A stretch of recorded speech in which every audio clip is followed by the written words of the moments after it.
Think about the most successful person you know. I don't mean necessarily financially successful. I mean somebody who seems to have a role which perfectly fits them, that they lean into and that seems to magnify them. Get them in mind for a second.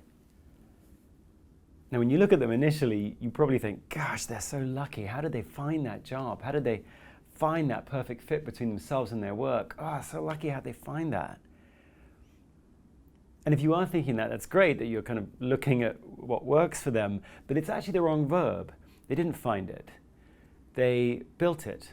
They took a generic job or a generic role, and then gradually, little by little by little, they took the best of their job and turned it into most of their job. Little by little by little, they crafted the job to fit themselves. And as a result, it now looks as though the job is a manifestation or an expression of them. Well, you can do that too. Most of us don't. We asked folks in the American workforce, do you have a chance to modify your job to fit your strengths better? And 73% of people either agree or strongly agree that they do. But only 18% of people say that they play to their strengths every day. So in psychology, we call that an attitude behavior consistency problem.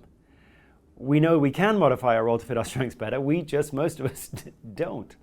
Here's how you can do that. Here's how you can actually turn the best of your job into most of your job. Spend a week in love with your work, which I know sounds silly, but you've probably never done it. It's totally doable. It takes no money, no extra effort. It just takes a little bit of attention. Here's what you do. You take a blank pad around with you for a week, blank pad, and then draw a line down the middle of the pad. And at the top of one column you've created, write loved it. And at the top of the other column, write loathed it. So loved it, loathed it. Anytime during the course of a week, anytime you see an activity or feel an activity where you feel a sign of love, what are the signs of love?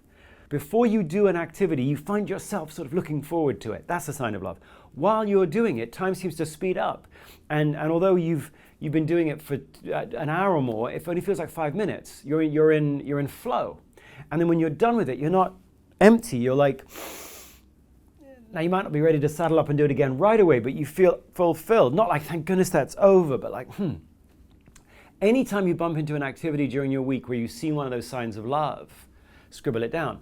On the flip side, if you see one of the signs of loathe where you procrastinate it, you push it off, you try to hand it off to the new guy because it'll be developmental, scribble it down in the loathed it column. Or if when you're doing it, time seems to drag on, and 10 minutes feels like 10 hours, scribble it down. Do that for an entire week. Just take emotional stock of the loves and lows of a week, and then see what you end up with at the end of the week. Then for you, what it becomes is each week you're taking a deliberate push, a deliberate move, where each week you're trying to ensure, A, that you keep filling your week with these activities, or adding to them or refining them, but you're using the loved it list as your frame of reference and making sure that each week has got those in it. And then gradually over time, actually, you're trying to tilt everything so that this list becomes less and this list becomes more. Now, how much more?